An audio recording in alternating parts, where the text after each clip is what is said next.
안녕하세요, 슈북입니다.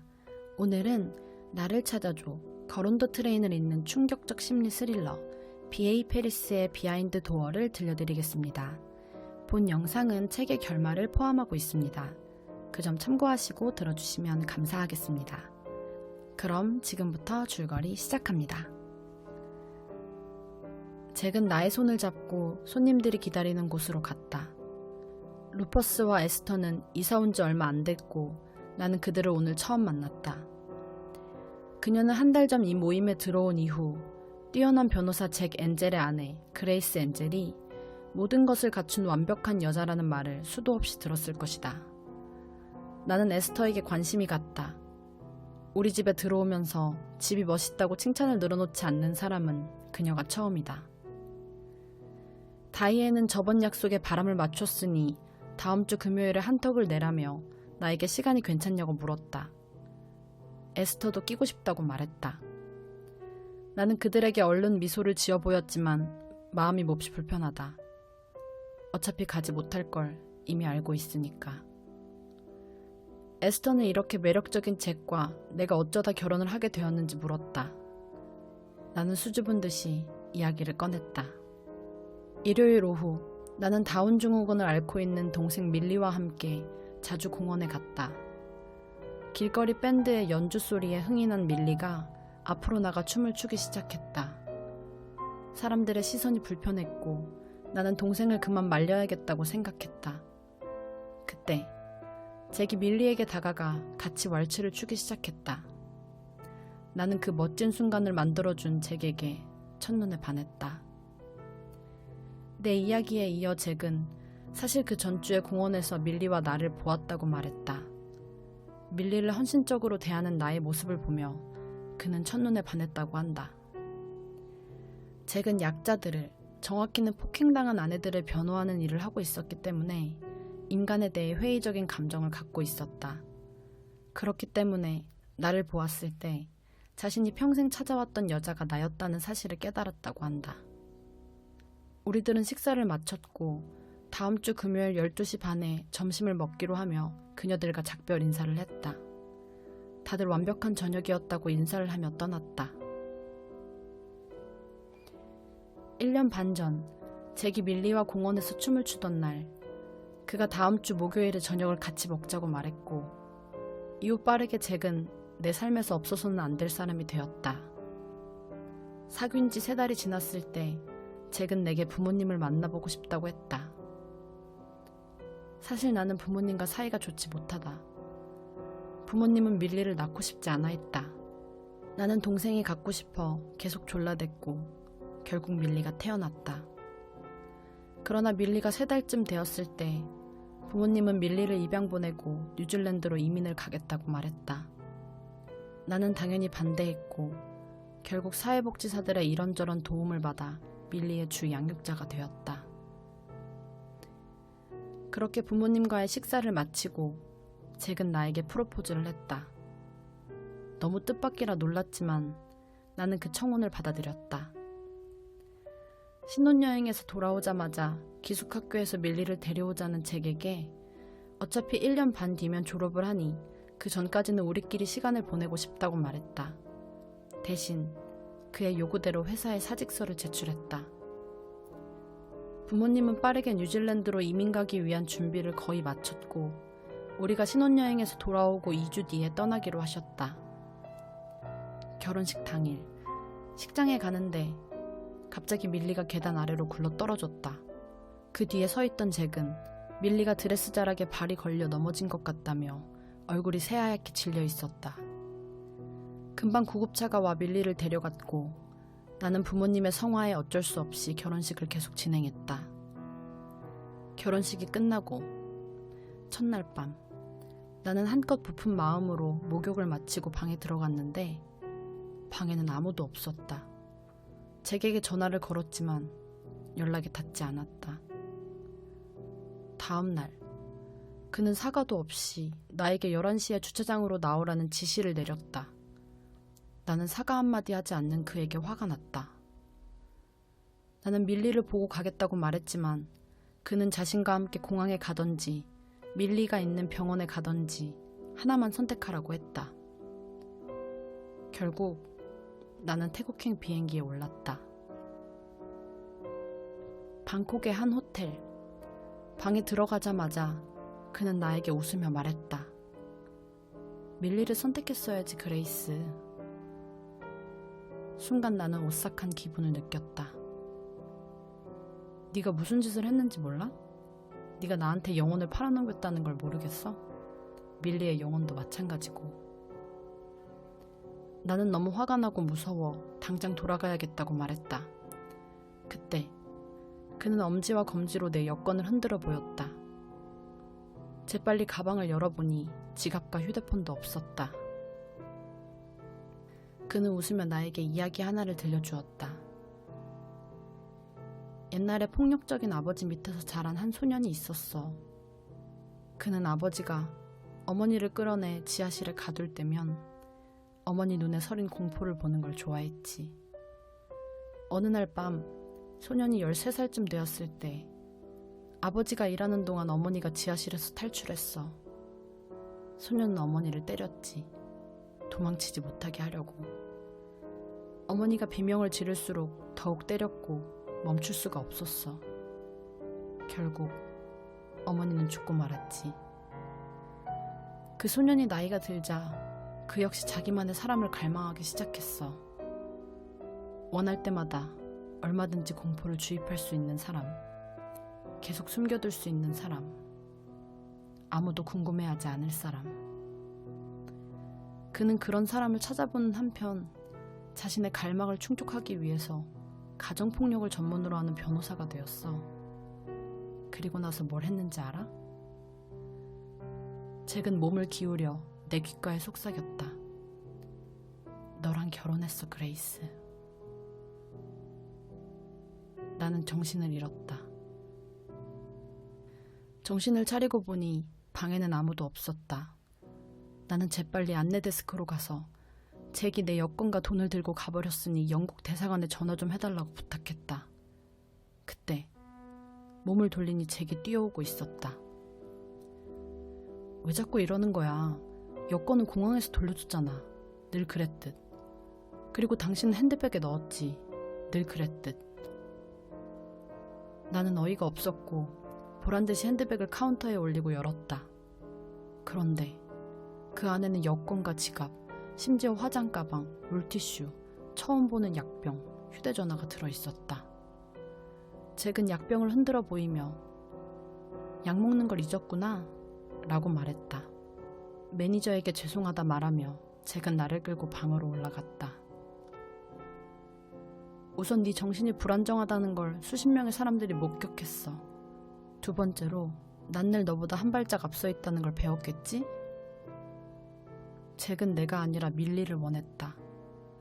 그는 자꾸 귀찮게 하면 강제로 약을 먹여 죽이고 자살한 것처럼 만들겠다고 했다. 그렇게 되면 그는 밀리의 유일한 보호자가 될 것이다. 또한 내가 도망가려고 할 때마다 그 대가는 밀리가 치르게 될 것이라고 말했다. 나는 그의 명령을 따를 수밖에 없었다. 이 일의 대가로 나는 밀리를 태국에서 돌아온 지 무려 5주 만에 만날 수 있었다. 밀리는 이전과 달리 잭을 싫어하는 듯 보였다. 식사를 마치고 밀리가 화장실에 같이 가자고 말했다. 화장실에 들어서자마자 밀리가 울부짖었다. 잭, 나쁜 남자. 아주 나쁜 남자. 날 밀었다. 계단으로 날 밀었다. 잭은 밀리가 그냥 사고인 줄만 알 것이라 생각했을 것이다. 밀리가 진상을 알고 있다는 걸 잭이 눈치챈다면 무슨 짓을 할지 전혀 알 수 없었다. 나는 다급하게 밀리에게 우리 둘만이 아는 비밀 게임을 하자고 했다. 그 게임은 밀리가 잘못을 저지를 때면 모두 밀리의 상상 속 친구인 로지 탓으로 돌리는 것이다. 나는 급히 이름을 찾았다. 너는 잭을 좋아해. 잭은 너 계단으로 안 밀었어. 조지 크로니가 그런 거야. 알았지? 잭이 조지 크로니야. 하지만 그걸 아는 건 우리 둘뿐이야. 아무한테도 말해선 안 돼. 집에 오자 잭은 나에게 사진과 똑같이 그림을 그리도록 시켰다. 사진 속 여자들은 모두 그의 전 고객들이었다. 멍들고 피가 맺힌 얼굴들을 그리며 나는 울렁이는 속을 견딜 수 없어 자주 토했다. 하지만 그들도 학대하던 배우자에게서 빠져나왔기 때문에 나 또한 할 수 있을 것이라 생각하며 마음을 다잡았다. 얼마 뒤 나는 주방에서 와인병으로 그의 머리를 갈겼다. 기절시킬 수 있지 않을까 싶었지만 힘이 충분하지 않았다. 잭은 나를 지하실로 끌고 갔다. 그 방은 방 전체가 핏빛 빨간색이었다. 그것만으로도 무서웠지만 나를 비명지르게 만든 것은 그가 나에게 억지로 그리게 했던 그 초상화들이 벽에 걸려 있었기 때문이다. 나는 미친 듯이 눈을 굴리며 벽에서 시선을 피하려 애썼다. 그는 나를 그곳에 가뒀다. 나는 문을 마구 두들기며 꺼내달라고 소리쳤다. 영원히 여기서 못 나갈지도 모른다는 공포에 휩싸였다. 나는 그에게 다이앤과 에스터와의 금요일 점심 약속을 취소해야 한다고 말했다. 그런데 그는 웬일인지 약속에 가도 된다고 했다. 하지만 도움을 요청할 수 있을지도 모른다는 희망은 그가 함께 동행하는 것으로 사라졌다. 우리는 식사를 하며 이런저런 이야기를 나누다 밀리 이야기도 나왔는데 잭은 밀리의 방을 밀리가 가장 좋아하는 빨간색으로 꾸미는 중이라고 말했다. 나는 온몸이 떨리기 시작했다. 사실 밀리가 가장 좋아하는 색은 노란색이다. 아마도 그가 말하는 방은 지하실일 것이다. 식사가 끝나고 에스터는 번호를 교환하자 했지만 나는 전화가 없었다. 그럼 자신의 번호를 적으라고 했지만 역시 내 가방에는 아무것도 들어있지 않았다. 잭이 내가 허튼 짓을 꾸밀까 늘 외출 전 직접 가방을 챙겨주기 때문이다. 에스터가 이상하게 여기자 잭은 서둘러 자신이 대신 전해줄 테니 자신과 번호 교환을 하자고 했다. 그녀는 일부러 그런 것인지 모르겠지만 또박또박 나를 보며 자신의 번호를 한자 한자 불렀다. 나는 머릿속에 그 번호를 저장하려 애썼다. 집에 돌아온 나는 늘 그렇듯 내 방으로 올라갔다. 이윽고 열쇠 돌리는 소리와 함께 셔터가 웅 하며 내려갔다. 밀리가 이 집에 들어오기까지 이제 겨우 4달 남았다. 그동안 어떻게든 밀리와 내가 빠져나갈 기회를 찾아야 한다. 도와줄 사람은 아무도 없다. 초인종이 울리고 얼마 뒤 잭이 방에 와서 나에게 책 한 권을 건넸다. 에스터가 두고 갔어. 보통 때 같으면 곧장 버리겠지만 다음 주 토요일에 식사하자는 초대장에 들어있더라고. 이 책 감상이 어떨지 너무 궁금하다는 짧은 글도 덧붙여서. 그러니 그때까지 확실하게 읽어두는 게 좋을 거야. 나는 오랜만에 가져보는 물건이라 너무 기뻐 그가 떠난 뒤 바로 책을 읽었다. 1시간가량 읽다가 연필로 살짝 덧칠되어 있는 글자들을 발견했다. 합치면 혹시 무슨 문제 있어? 나는 심장이 마구 뛰기 시작했다. 그러나 그 감격은 오래가지 않았다. 잭이 애초에 이 책을 검사하지 않고 주었을 리가 없다. 어쩌면 이 연필 자국은 에스터가 아니라 잭이 만든 거라는 생각이 들었다. 다음 주 토요일, 나는 잭과 함께 에스터와 루퍼스의 집에 갔다. 에스터는 내게 책에 대해 물었다. 나는 아무렇지 않은 듯 어려운 책이라 읽기 힘들었다고 대답했다. 에스터는 무척 실망한 듯 보였다. 혹시 연필칠을 한 게 정말 그녀는 아니었을까? 하는 생각이 들었다. 모임이 끝나고 그 주에 밀리를 만나러 갔다. 밀리는 기분이 좋은 듯 보였고 점심을 다 먹자 화장실에 가겠다고 했다. 화장실에서 밀리는 나에게 주머니에서 꺼낸 휴지를 주었다. 그 휴지 안에는 잠이 안 오는 척 연기를 해서 얻은 수면제들이 들어있었다. 밀리는 나쁜 남자와 살 수 없다, 무섭다 말하며 우리가 조지 쿠니를 죽이자고 말했다. 나는 그럴 수 없다고 하면서도 이 정도 양이면 잭을 쓰러뜨리고 그 틈에 도망칠 수 있지 않을까 생각했다. 하지만 어떻게 먹일 수 있을 것인가. 나는 일단 약을 휴지채 감싸고 구두 발끝 부분에 단단히 끼워 방으로 가져왔다. 이것들은 당분간 내가 살아가는 새로운 이유가 돼주었다. 나는 재개술에 약을 탈 방법을 찾기 시작했다. 우선 나는 그가 가져다주는 음식을 모두 거부했다. 주말까지 아무것도 먹지 않자 잭은 단식 투쟁이라도 하느냐고 물었다. 나는 입맛이 없다 말하며 대신 위스키 한 잔을 먹고 싶다고 했다. 그날 이후 매일 퇴근 후 그가 위스키를 한 잔씩 가져다 주었다. 그 사이 우리는 밀리의 생일 파티를 열기로 했다. 나는 무슨 일이 일어날지 몰라 에스터와 다이앤 가족을 초대했다. 생일날 당일 루퍼스와 에스터가 밀리에게 선물을 건넸다. 상자를 열어보니 뚜껑이 예쁘게 장식된 커다랗고 빨간 공단 상자였다. 나는 에스터에게 밀리의 새 방에 넣으면 좋겠다고 말했다. 밀리는 환히 웃으며 자랑스럽게 새방 노랑이라고 말했다. 에스터가 어리둥절한 표정을 지어 보였다. 빨강 아니었나? 밀리가 고개를 젓는다. 노랑, 내가 제일 좋아하는 색. 에스터는 이상했다. 저번 모임에서도 잭이 밀리에게 얼른 빨간 방을 보여주고 싶다고 했었다. 잭은 얼른 화제를 돌린다. 그레이스, 당신과 밀리 둘 다에게 깜짝 선물이 있어. 같이 부모님을 만나러 뉴질랜드에 갈 생각이야. 나는 그제야 잭이 밀리의 잠적을 기획하고 있다는 것을 깨달았다. 그 순간 나는 잭을 죽여야 한다고 다짐했다. 그는 나에게 밀리와 함께 살기 전 마지막으로 태국 여행을 가자고 했다. 여행에서 돌아오면 나는 기회가 없다. 무조건 그 전에 그를 죽여야 한다. 나는 그가 나와 함께 술을 마실 만큼 편해지길 바랬다. 그렇지 않으면 약을 먹일 방법이 없었다. 다행히도 그가 맡은 재판이 생각보다 간단하지 않게 되면서 행운이 찾아왔다. 재판이 일주일 정도 진행됐을 때 내가 위스키를 홀짝이는 동안 잭은 재판에 대한 불평을 늘어놓았다. 나는 잭도 한 잔 마셔야 할 것 같다고 말해주었다. 잭은 내려와서 위스키 한 잔을 가져왔다. 그 후로 잭은 위스키를 2잔씩 가져오기 시작했다. 재판은 늘어지기 시작했고 결국 여행 당일 그는 처음으로 재판에서 패소했다. 나는 오전 내내 알약을 곱게 부숴 소매 안에 숨겼다. 그가 계단으로 올라오는 소리가 들리자 나는 미친 듯이 한쪽 눈을 비비기 시작했다.